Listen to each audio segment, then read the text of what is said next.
nice to send them old guys to get out here and see what's going on, but I can't hardly believe it. I don't think they would believe it if you told them. Yeah. They'd have to see it.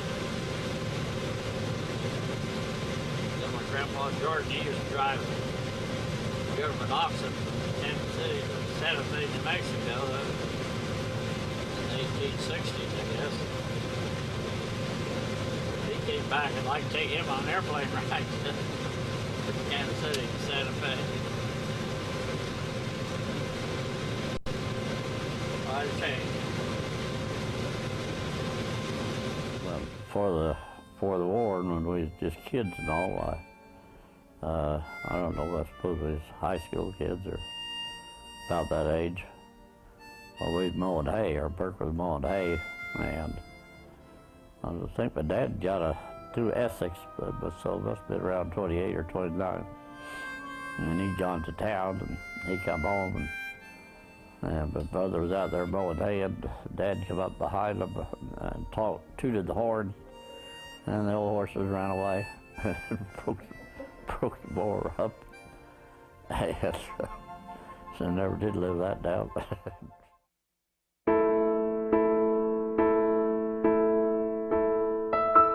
Little Jack Corner, sitting in the corner, eating a Christmas pie, put in his thumb, pulled out a plum, and said, "What a good boy am I."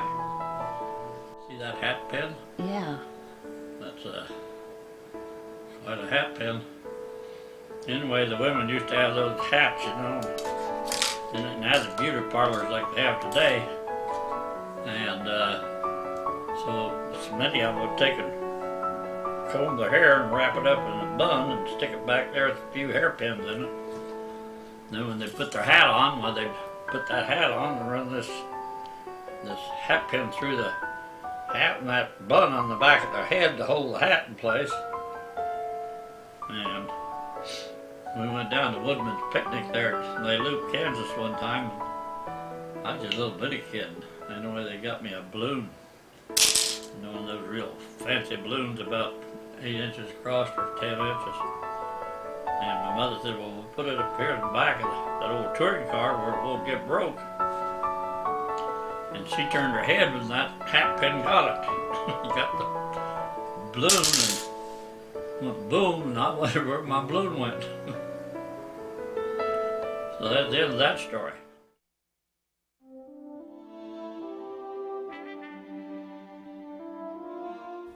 Our speech class in high school, we had to memorize a poem and recite it. Well, for some reason or other, I picked the Flanders Field. I don't know why.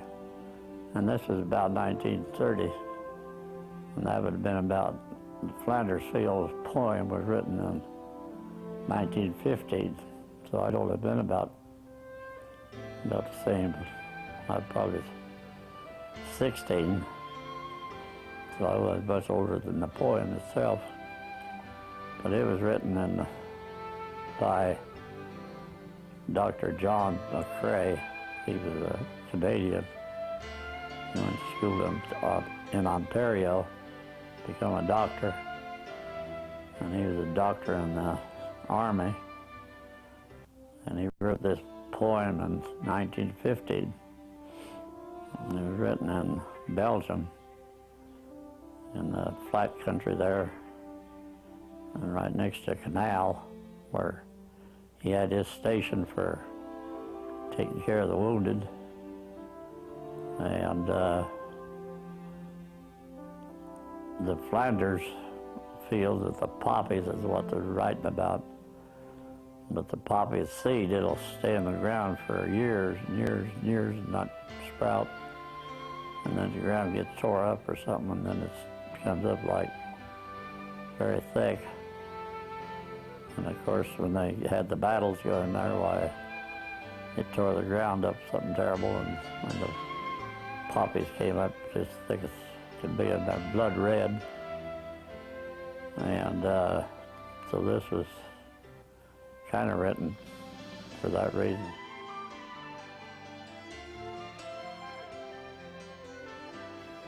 And it goes something like this. In Flanders fields, the poppies blow between the crosses, row by row, that mark our place. And in the sky, the larks still bravely singing fly, scarce heard amidst the guns below. We are the dead. Short days ago we lived, felt dawn, saw sunset glow, and now we lie in Flanders field. Take up the quarrel with our foe. To you, with trembling hands, we pass the torch. Hold it high, for if you break faith with us who die, we will not sleep, though poppies grow in Flanders fields. And that's the story of it. And then the Dr. McCrae, he died a few years later, serving in the services.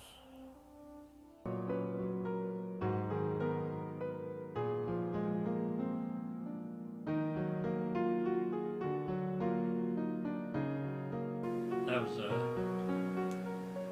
an old philosopher. That was his first words in his speech down at Topeka, Kansas, for the state agriculture meeting that I attended way back there in the 30s. And it went something like this: He who knows not, and knows not that he knows not, is a fool. Shun him. He who knows not, and knows he knows not, is a child. Teach him. He who knows, and knows not that he knows, is asleep. Awaken him. But he who knows, and knows he knows, is wise. Follow him if you can find him. And I think that that's a very true statement all the way through, because you find every one of those people in everyday life. A lot of people that tell you they think they know and they do not. And if you got a problem, you better go and ask your veterinary or your doctor or your lawyer or your whatever is professional engineers of whatever kind, and get the right answer, rather than getting it from every Tom, Dick, and Harry that don't know what he's talking about. Well, when I got through high school, I thought I'd save up my money to buy a car. Well, during the dry years there, 36, 35, and terrible dry, and for 37 we got a fairly good crop. But anyway, I'd saved up enough money that I only had $1,100, and so I had enough to buy a new car, but I bought a farm instead.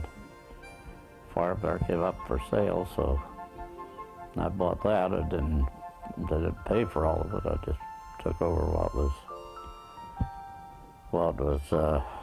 equity that the farmer had in it. Wasn't very much, so then I farmed that, and that's where we lived until we came up here, where Lucille and I lived. And Hall lived over there in the big house where my dad built. When did you get?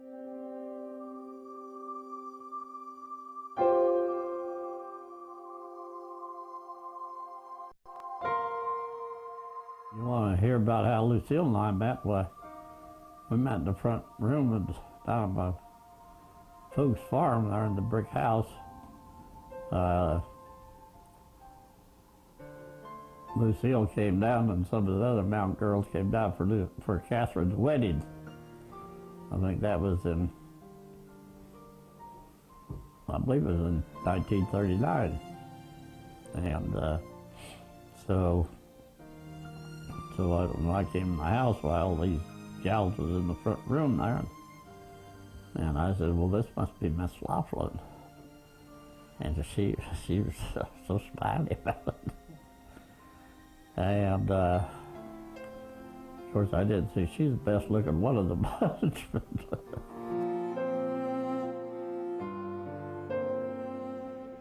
When Irish eyes are smiling, sure it's like a morning spring. In the lilt of Irish laughter, you can hear the angels sing. When Irish hearts are happy, all the world seems bright and gay. And when Irish eyes are smiling, sure they steal your heart away.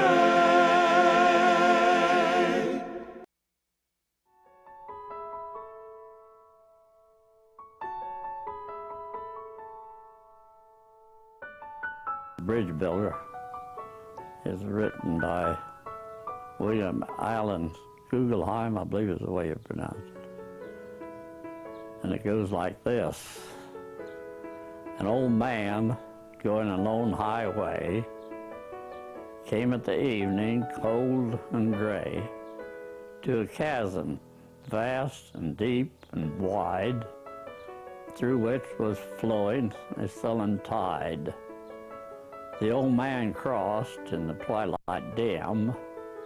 That sullen stream had no fears for him. But he turned when he reached the other side and built a bridge to span the tide.